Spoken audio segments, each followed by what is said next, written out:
Кампанията в Чепеларе стартира с поставянето на дарителски кутии и отварянето на благотворителен книжен базар. В кутиите вече започнаха да се събират първите средства. Смятате ли, че кампанията ще има успех? Да, смятаме, че ще има успех. Хората са готови да помогнат с каквито и да било средства. Средствата се събират за 34-годишния Кирил Кондакчиев, който също като Валя Крушкина страда от онкологично заболяване. Приятелите му го познават като човек със силен дух.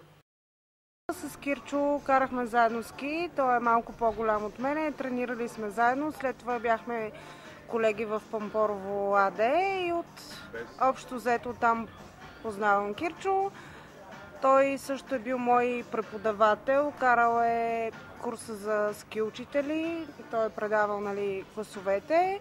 Той е един от най-добрите преподаватели и мога да кажа най-добрия колега, понеже е много истински човек милееш за спорта, един от най-добрите демонстратори в българския демотим и човек, който за съжаление пострада налепо. Това може да се случи на всеки.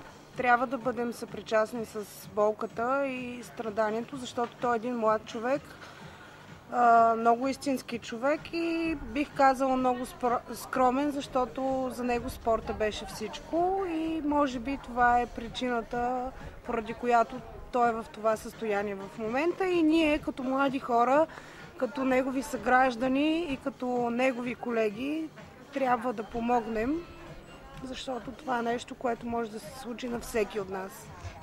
С Кирчо се познаваме може би вече от 10 години. Бил ме 2 години подред шеф като началник на ски училище. Аз съм бил подчинен, страхотен човек. Винаги съм мога да разчитам на него. И има страшен борбен дух. Просто за човек в неговото положение не се предава, даже се базика с самото състояние. Просто страхотен човек, заслужава се. Община Чепеларе има традициите в такива благотворителни кампании за подкрепа и за даване шанс на наши съграждани да се върнат към нормалния си начин на живот. За разлика от много кампании, които се реализират тогава, когато шансовете за така добър финал са минимални, ние имаме възможност чрез нашата кампания с набраните средства да дадем шанс на един млад 34 годишен баща отново да тича след своята 5 годишна дъщеря.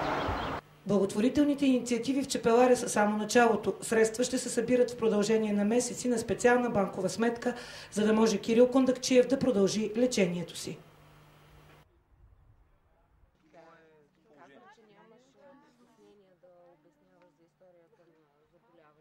Стига да има хора, да ме слушат.